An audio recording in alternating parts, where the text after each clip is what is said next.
Okay.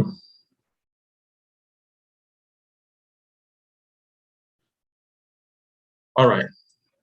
So I'm back again.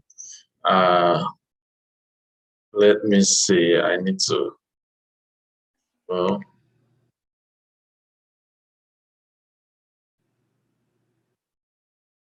okay. All right. So I started talking about okay, let me do this again.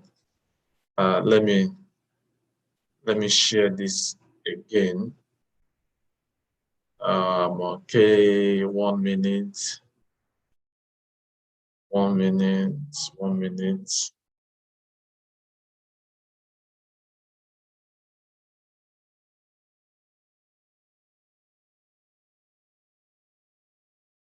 Okay. All right. Good.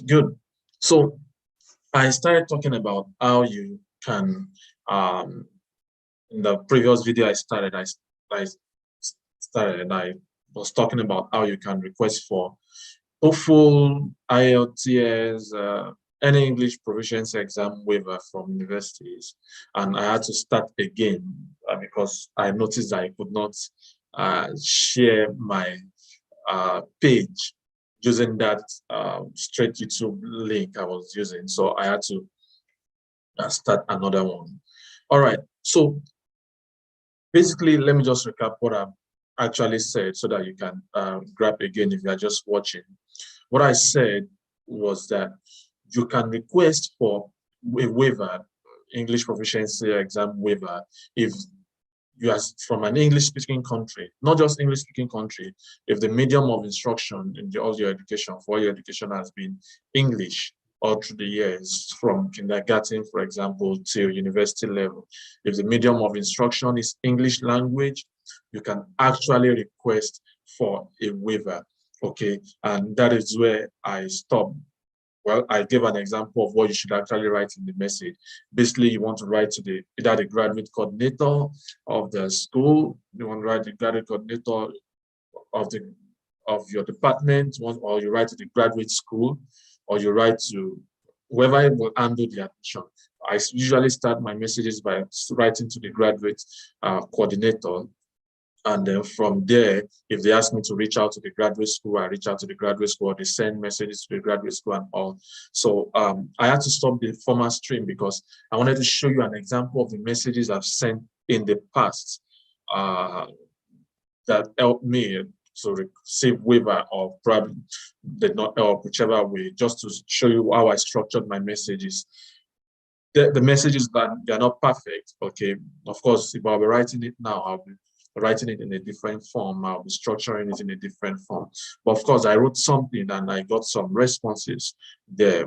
And then I think it's worth showing, and you can always improve on it. So let me quickly show you the messages I've sent before. I'm going to share my screen now. 1 minute. Okay. Yeah.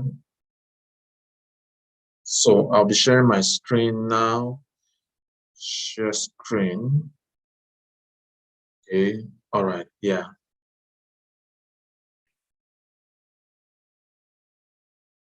Okay. So if you can see my screen, this is one message I sent to one of the schools.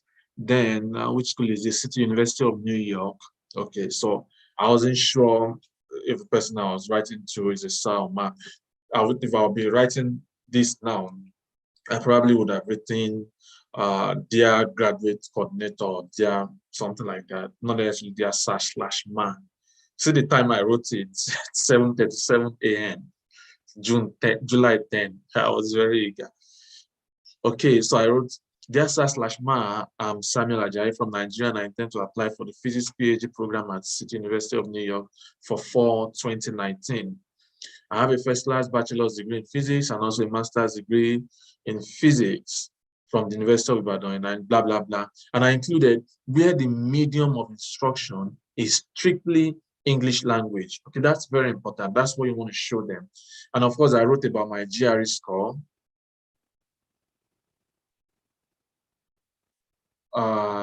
Yeah, I think I was asking some other questions there.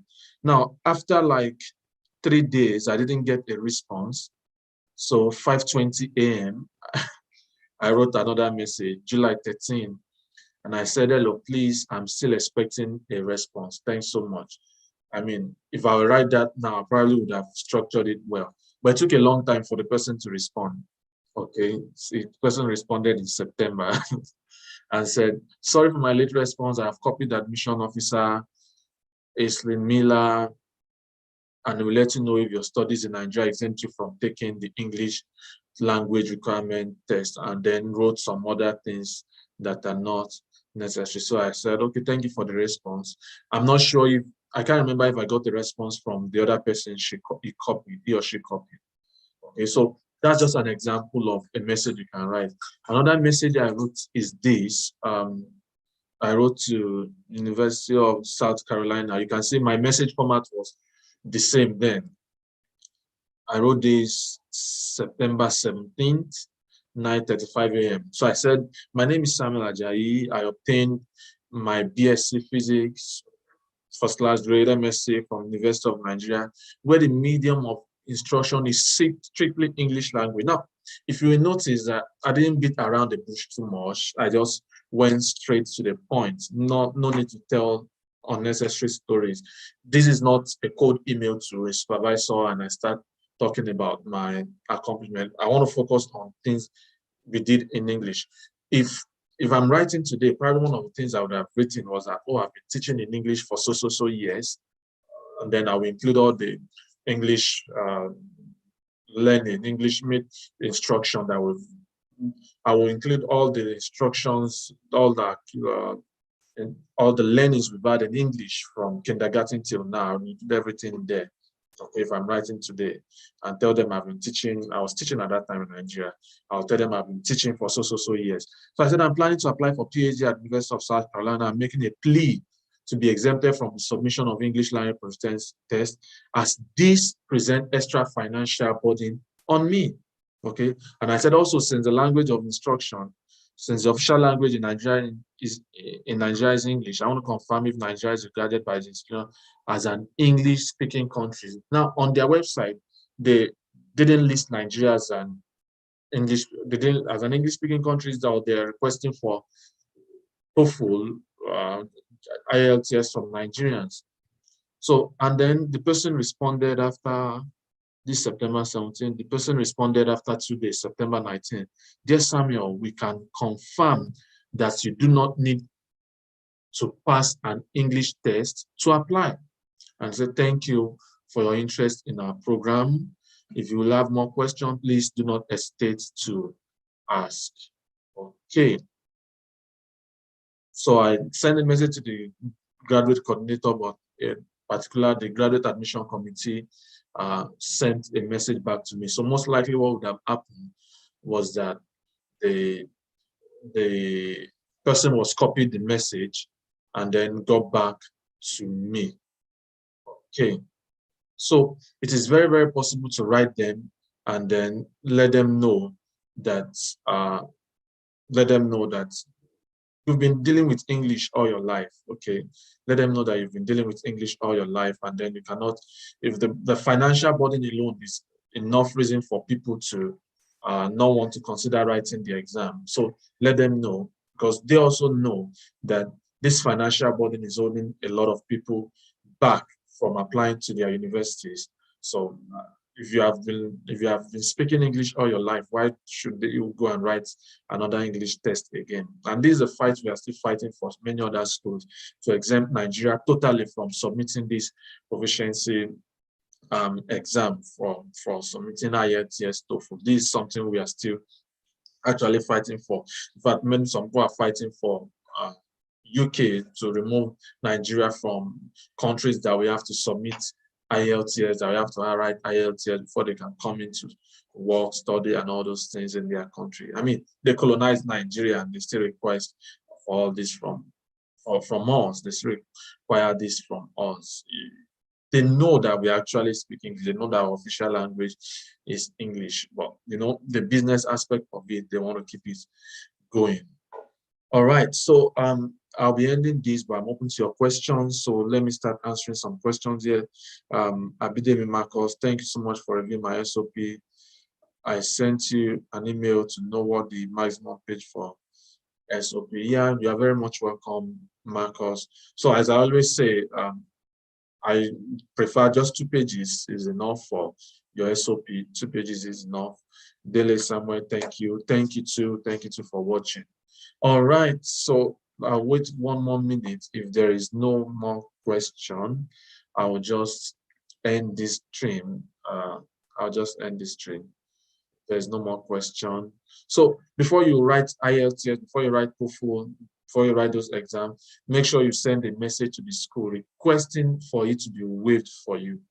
Send a message to them, ask for the English proficiency exams to be waived. Okay, you can actually ask for it to be waived for you. They are waiving it for many Nigerians. And I was speaking about the Duolingo. I think in the other video I started, the Duolingo exam, the Duolingo test. Some schools now, because we complain about the cost, many Nigerians complain about the cost of the exam. So some of those schools are now saying, okay, you can write the Duolingo exam. The Duolingo exam is just $50 as against the $200 to $50 of $200 plus for TOEFL IELTS. So some schools are now saying, write the Duolingo exam. Those who have written the Duolingo exam can confirm that. I think it's a lot easier too, apart from the fact that it's cheaper. It's a lot easier to pass. You know, the way they've structured the IELTS is for people to keep on failing so that people keep on registering and writing it. So maybe by the 4th trial, people pass and then they're making a lot of money out of it. So write them, let them know you want a waiver, and then it will be granted to you, I believe. Efe Jeffrey, thanks so much for the information, very insightful. Thank you for watching. All right, guys, I'll be leaving you here. Thank you so much. If you any question, you can just drop it there later, and then I will respond to it when I get to see it. Dele Samuel, where to publish your paper? I think it depends on your field of study. Where do they publish in the line of research you do? That's where you want to publish to. Okay, for example, if I'm publishing in my area now, I want to publish in PRC, physics letters. Those are the journals I want to publish in.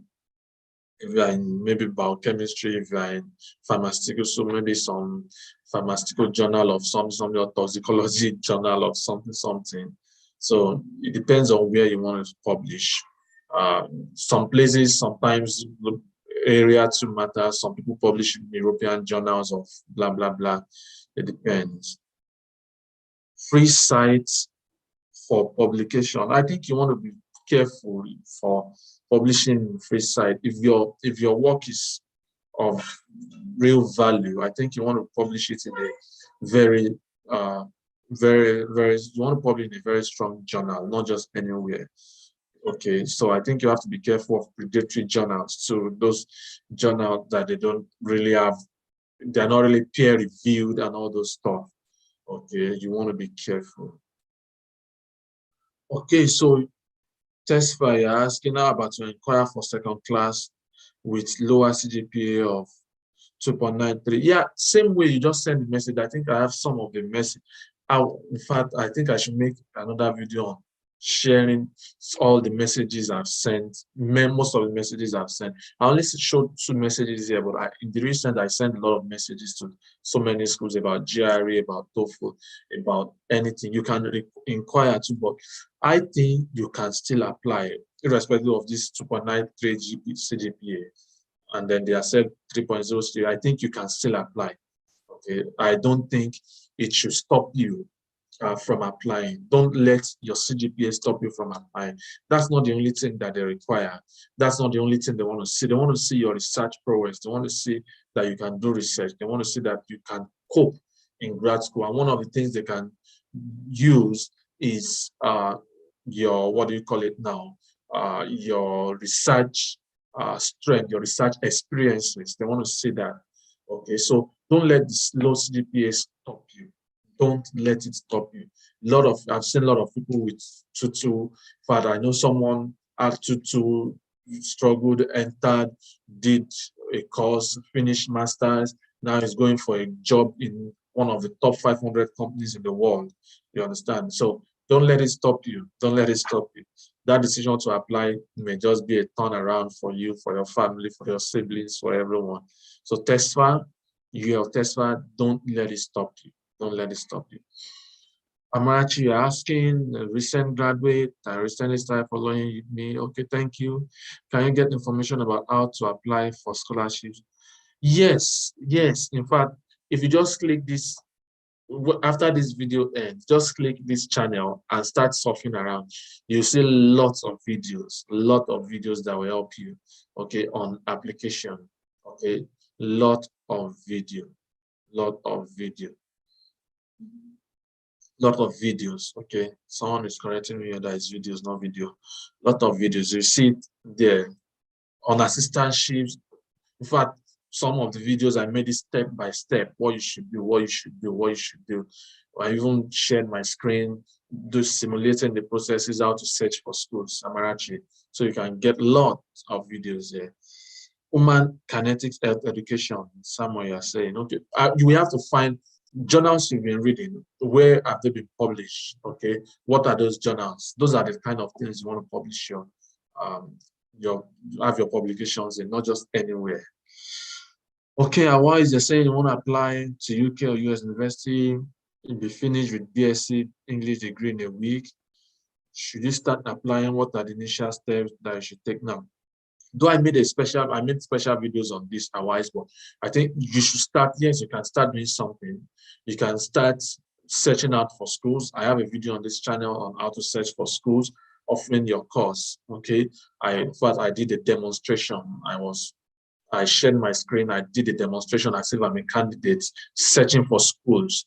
Okay, so you should start doing that, and you should start writing to professors who you think have research interests that align with yours. You should start doing that. Okay, and then you should also start preparing to get your what do you call it, transcript. Once you finish your transcript, very, very important, you should get it. Okay, you should get it. Very, very, very important, because you will need those during the application. And you should start speaking to those who will write what do you call it now, who will write recommendation letters for you. Okay, those are some of the things you want to start doing now. Start speaking to them. It's very, very, very, very important. So the problem is you don't have IELTS, TOEFL, GRE.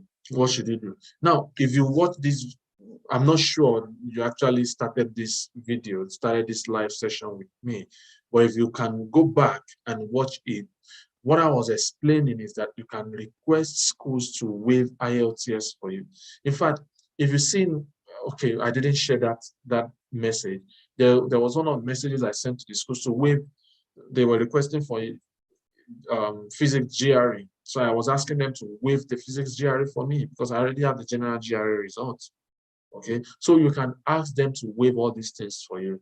And in this video, once I end this session, you can go back and watch it from the beginning.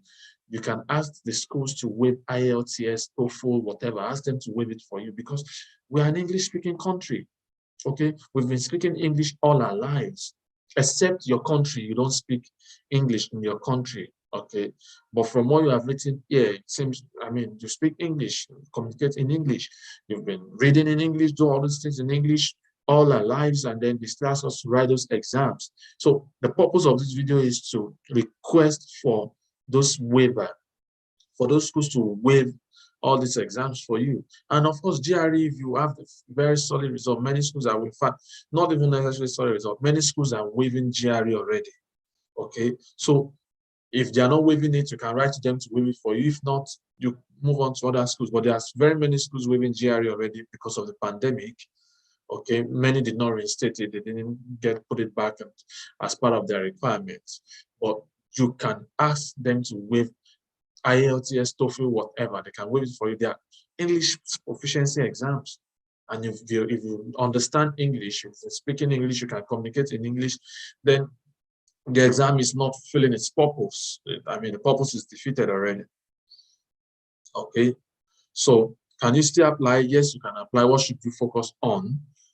Just focus on searching for schools, search for schools that have that align with your interests, schools that you can easily have requirements for, you can easily meet up with their requirements. Search out for those schools. Okay, Amarachi, so you are saying again that you really need to know the steps to start applying through. You've been checking out some informal, but most of them require 2 years working experience. I don't know what you want to apply for, Amarachi, but if you're talking about scholarship for graduate school, yes, just look at this channel, this YouTube channel, okay, this Saman it's no Ajayi. Just search through the videos on this channel. I have a lot there. Or if you can't do it there, look through my tweets. If you can't search there, look through my tweets. In fact, if you check my pinned tweets on Twitter, you will see all those information there, or everything you need. I'm telling you, I've answered most of the questions you want to ask. So 2 years experience, I don't know the field you're talking about. Maybe some MBA courses may require 2 years, some working experience and the likes. But if it's just general graduate school, you can definitely find it on my account. Okay. Sylvester, yeah, good to connect with you again. Yeah, good to connect with you again on this space. Good to connect with you again on this space. Thank you for joining. All right, I'll wait for 1 more minute to see if there will be any other question before I leave. 1 more minute, because it takes 1 minute sometimes for many people to be able to write a comment, to be able to ask their question. 1 more minute. Okay, it seems I've answered all the questions for today. All right. All right, thank you guys for joining in. I really appreciate.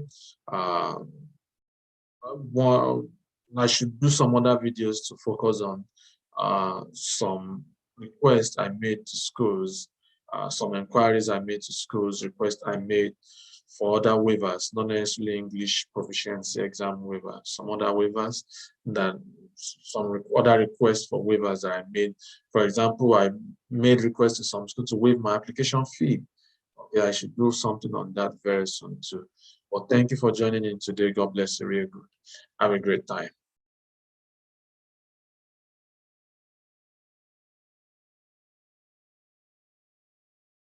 Okay. Oh, you have a question, Victor, Toby.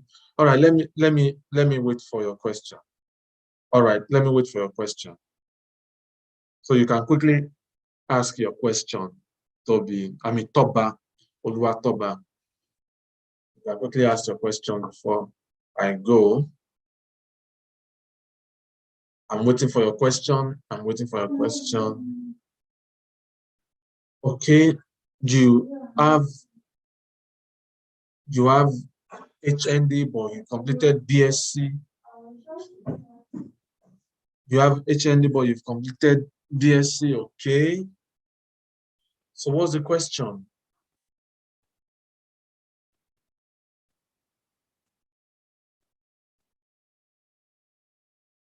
You can apply with HND. You can apply with BSc. So now you have your BSc now. You are not applying with certificates, okay? I've always said it, you don't need your certificate in applying, you only need your transcript. Okay, so you can actually use either of the two, but now since you have a BSc, you can just use your BSc in applying straight away. But if you are using your BSc, it will other documents we attach will depend on how you got into the university, either through direct entry or through QTME, JAM, and all those stuff. If you got into the university through direct entry, you will need your BSc transcript and your OND transcript. Okay, but if you went through normal route, like the general route, not normal, it's normal too. The direct entry is normal too. If you went through the general route of going through 100 level, 200, 300, through, understand what I mean, the UTME JAM levels, you don't need to add any other thing, okay? But if it is true direct entry, you have to present both your BSc transcript and your OND transcript. You will need both, okay? You will need both. You need both. All right. I think that answers your question. Okay, thank you guys for joining us. God bless you. Very good. I'm gonna see you some other